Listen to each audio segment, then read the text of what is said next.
And the hits just keep on coming from bumbling Joe Biden, that is. In this episode of Office of the Patriot, I'm going to dissect Joe Biden's 2024 campaign launch video to give you a glimpse of what you're in for. For what it's worth, just watching the video to generate the talking points was akin to trying to understand a toddler talking about politics. It's a challenge because you never know what they're going to say, and more often than not, what they say is not what they mean. I'm going to do my best to cut through all of the antonyms and conflation to decipher exactly what bumbling Joe really means. So, pause this video, go grab yourself a soda and maybe some popcorn, because it's going to be an entertaining and informative episode of Office of the Patriot.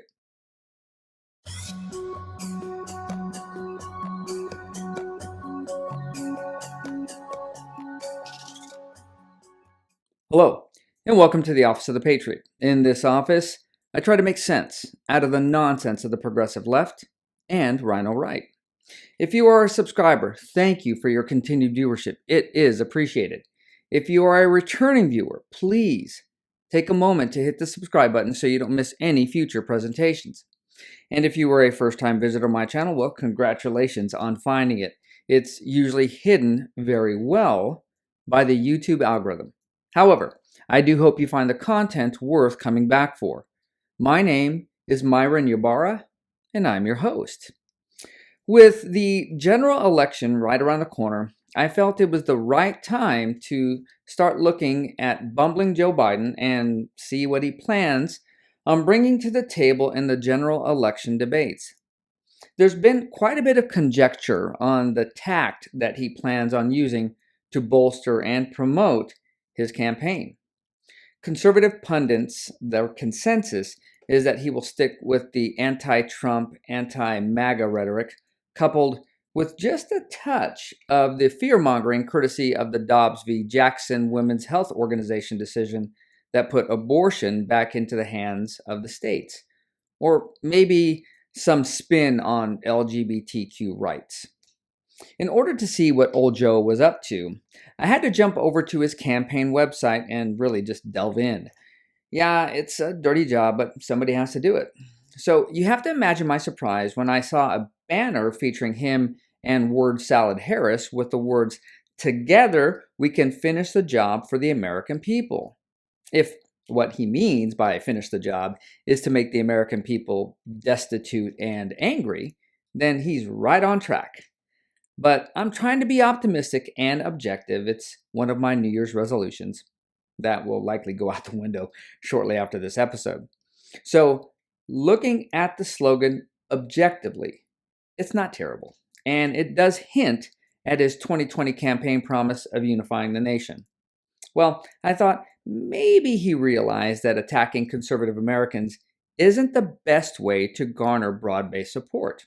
Then I clicked on his campaign video titled, "I'm running for re-election." And in the first couple of sentences, bumbling Joe is back with one of the dumbest opening lines I've ever heard. Take a listen.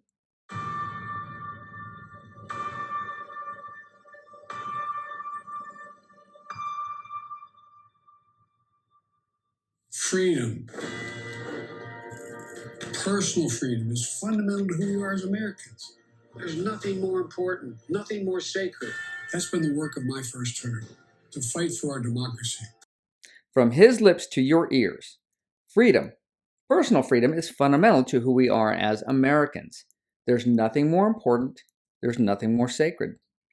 This part of his statement is absolutely 100% unequivocally correct. Unfortunately, his next sentence negates the entire meaning of the opening, much like adding the conjunction but after saying, "I took first place in the race, but I was only one running." The sentence I'm referring to is "to fight for our democracy." Okay, either one of two things is the truth here. Either bumbling Joe is one of the dumbest politicians on the face of the earth, where he doesn't understand what a democracy is and how is antithetical to personal freedom, or he's outright lying. Personally, I think it's the latter. So, why is a democracy antithetical to personal freedom? Well, it's because a democracy enacts the will of the people based on majority rule, without any consideration for personal freedoms or constitutional rights, as opposed to a constitutional republic where representatives are voted in by the people to serve in office. These representatives have limited authority to govern, enact, and enforce law.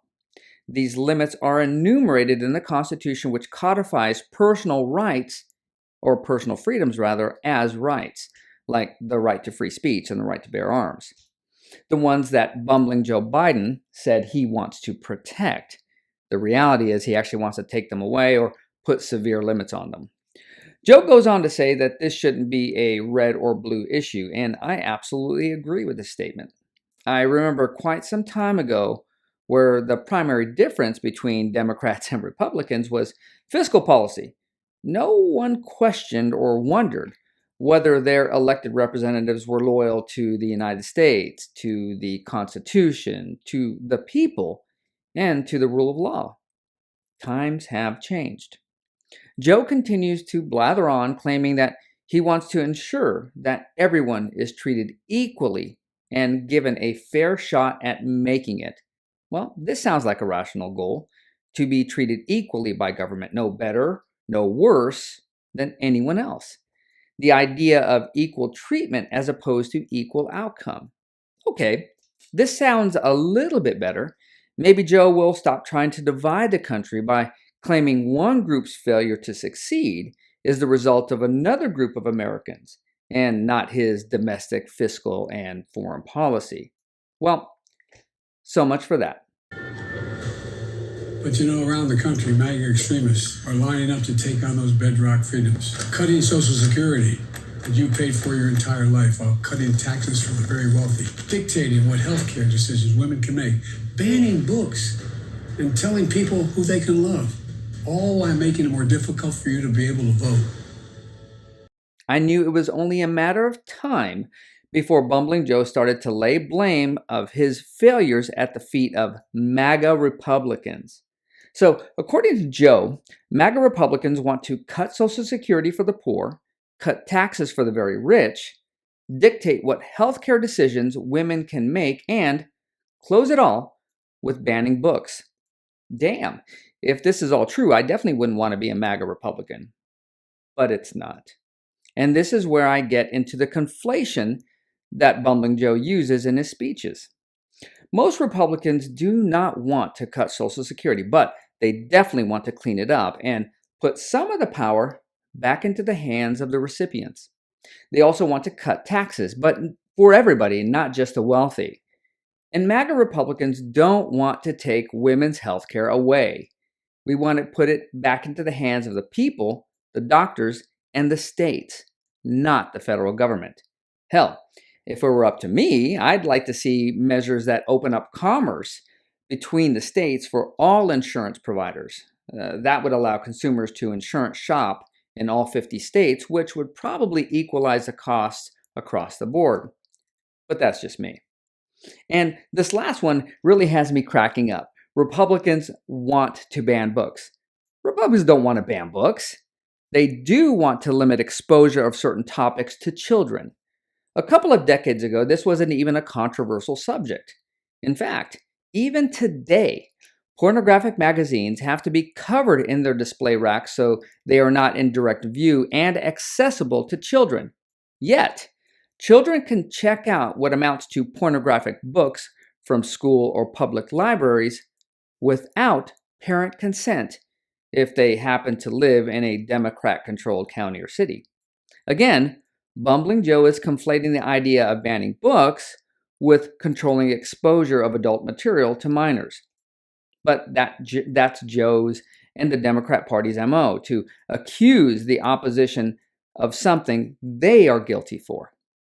In closing out his campaign video, Joe poses a question asking whether we have more or less freedom with him at the helm versus Donald Trump. Well, he doesn't really say Donald Trump, but that's the inference. When I ran for president 4 years ago, I said we're in a battle for the soul of America, and we still are. The question we're facing is whether in the years ahead we have more freedom or less freedom, more rights or fewer. I know what I want the answer to be, and I think you do too. If you are a conservative watching this video, a vast majority of you believe we are less free with Joe Biden as president. And I'm sure a vast majority of Democrats would argue the opposite. But the real question here is, are you in a better place now than when Joe took the helm? I mean, it really should have been a cakewalk for him. We were in the beginning of the plandemic, so Trump's numbers were in the toilet. Joe could only go up from there, but he didn't. Things got worse for everybody, poor and rich alike. So I pose this to you. Think long and hard when you're bubbling in the box for your selection of the President of the United States. Set aside your biases and ask yourself which candidate made your life objectively better. If you do that, you'll find your vote will be based off of fact and not emotion. And this concludes today's presentation of Office of the Patriot. If you enjoy the content, please take the time to like, subscribe, and share my channel on your social media. Again, it's always appreciated. Also, please take the time to comment. Engagement is the major metric YouTube employs for their search algorithms. The more people that like and comment, the more my channel comes up when like content is searched for. And as always, have a blessed day and stay safe out there.